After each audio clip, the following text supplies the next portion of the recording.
भाग 7. पहिला रोमांस. रेणुका आपली मैत्रीण रियाला कॉलेजमधला घडलेला सगळा प्रसंग सांगते.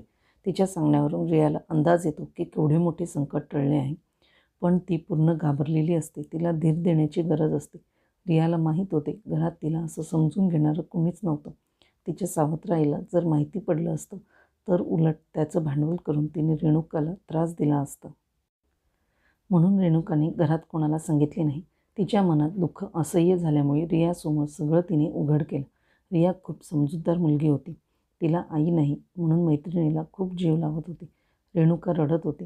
रियाला सांगू लागली, रिया, माझं मन मला खात आहे. आकाशसारख्या सभ्य आणि चांगल्या माणसाला मी फसवत तर नाही ना. त्यांना कधीच न सांगून रियाने तिला समजवलं. रिया तिला शांतपणे सांगू लागली, हे बघ रेणुका, तुझ्यावर खूप मोठे संकट ओढवलं होतं, पण देवाच्या कृपेने ते संकट नाहीसं झालं. म्हणून आधी देवाचे आभार मान. आणि दुसरी गोष्ट म्हणजे ही गोष्ट एक वाईट स्वप्न म्हणून विसरून जा. रेणुका, हे तुझ्यासाठी बेस्ट आहे. आकाशला काहीच सांगू नकोस.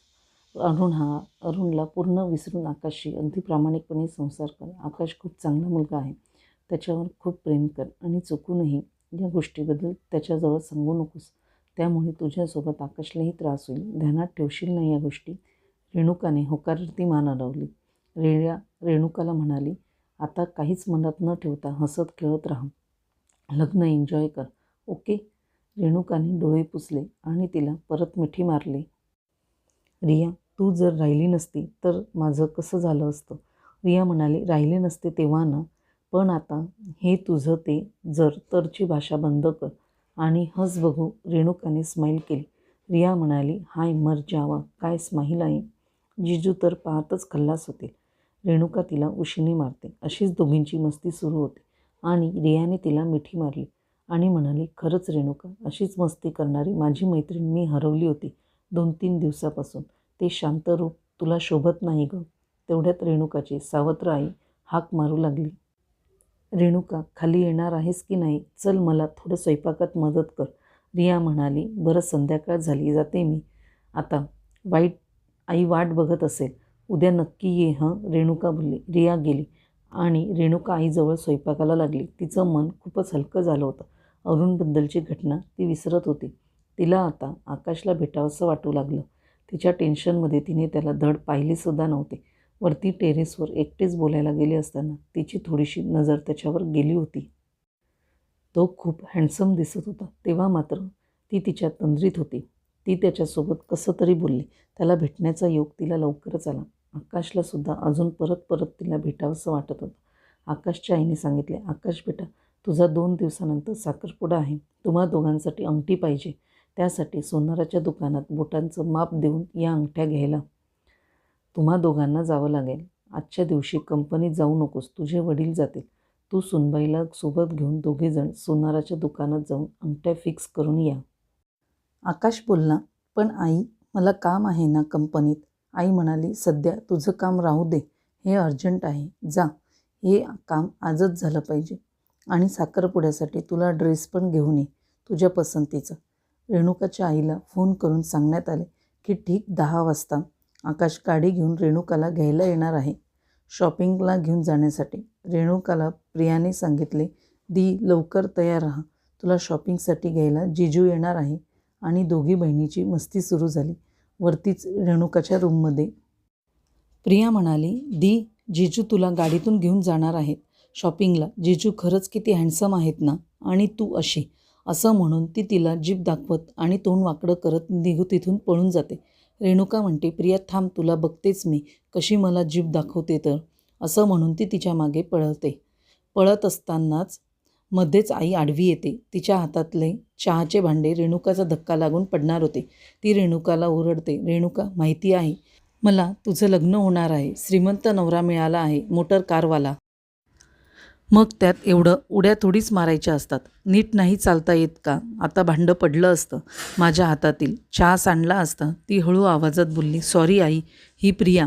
असे काहीतरी सांगत असताना मध्येच तिला थांबवत आई बोलते, हो, तुझी जरी काही चूक असली तरी प्रियाचं नाव सांगून मोकळी होत जा. हेच करते आधीपासून. ती लहान आहे, पण तू तर मोठी आहेस ना. आता नवऱ्याच्या घरी जाशील तरी सुधारत नाही या. असे म्हणत ती वटवट करतच पुढे जाते. प्रिया आईला सांगायचा प्रयत्न करते, पण ती तिचं ऐकत नाही. मग रेणुका तिच्या रूममध्ये जाते. आईच्या फोटोकडे पाहून तिच्या डोळ्यात अश्रू येतात, पण आकाश येण्याची वेळ झालेली असते. ती आपले दुःख बाजूला ठेवून लवकर आवरते. हे असेही तिला सवय झालेली असते सावत्र आईचे सदानकदा बोलणं ऐकण्याची. ती स्वतःलाच म्हणते, जाऊ दे, लवकरच सुटका होईल माझी या घरातून. ती लवकर लवकर तयारी करते. अगदी साधाच मेकअप करते. मरून कलरची प्लाझो आणि त्यावर फिकट गुलाबी रंगाची सावरिया टॉप घालते. कानात छोटेसे डूल, ओठांना फिकट गुलाबी लिपस्टिक, केसांना मध्यभागी क्लिप लावून केस मोकळी सोडते. तेवढ्यातच आकाशची कार दारासमोर येते. प्रिया आकाशला बोलते, जिजू आत या ना. तो कारमधूनच सांगतो, नाही प्रिया, खूप वेळ झाला आहे, लवकरच बोलव तुझ्या दीला. प्रिया म्हणते, माझ्या दीदीला भेटायची घाई झाली आहे तुम्हाला? आकाश खाली मान घालून फक्त हसतो आणि सांगतो, अगं वेळ होईल म्हणूनच. हो हो, आली दीदी. पण असं म्हणत असताना रेणुका घरातून समोर येते. कारजवळ रेणुका येताच आकाश तिच्याकडे पाहत असतो. अगदी हलक्या आणि साध्याच मेकअपमध्ये तिचे सौंदर्य अजून खुललेले असते. आकाशला वाटले, अरे हिला जितक्या वेळेला भेटलं तितक्या वेळेस तिचं रूप अजूनच खुलतं. प्रत्येक वेळेस, प्रत्येक ड्रेसमध्ये, प्रत्येक मेकअपमध्ये ती अजूनच सुंदर दिसायला लागते. तो तिच्याकडे पाहत विचारात पडलेला असतो. रेणुकाही त्याच्याकडे बघते. तोही खूप हॉट दिसतो, म्हणून रेणुकाही त्याच्याकडे डोळे भरून पाहतच असते. तिथे प्रियाही असते याची त्यांना दोघांनाही भान नसते. ती आकाशच्या आणि रेणुकाच्या डोळ्यासमोर हात फिरवते. रेणुका एकदम भानावर येते. तिचं तिलाच लाजल्यासारखं होतं. आकाश पण खाली मान घालून हळूच स्माईल करतो आणि कारचे दार उघडतो. प्रिय त्यांना बोलते, जीजू दीदी, अभी से ये हाल है तो रास्ते में क्या होगा जी आपका. आकाश प्रियाला बोलतो, जो होगा सो होगा, आगे देखा जाएगा. आणि रेणुकाला गाडीत बसण्याचं खुणावतो.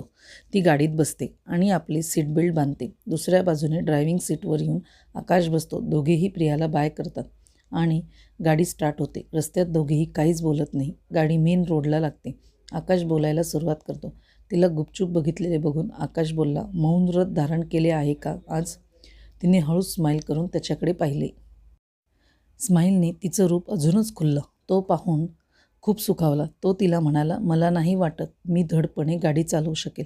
तिला सगळं समजून भोळेपणाचं नाटक करून बोलली, ओके, मी परत जाऊ का मग? तो घाबरून, अगं नाही नाही, तसं नाही, ती म्हणाली. मग नीट गाडी चालवा. पुढे पाहून तिला त्याच्या घाबरण्याच्या स्थितीवर हसू येत होतं. आता बघूया पुढच्या भागात की त्या दोघांची केमिस्ट्री कशा प्रकारे जुळून येईल ते.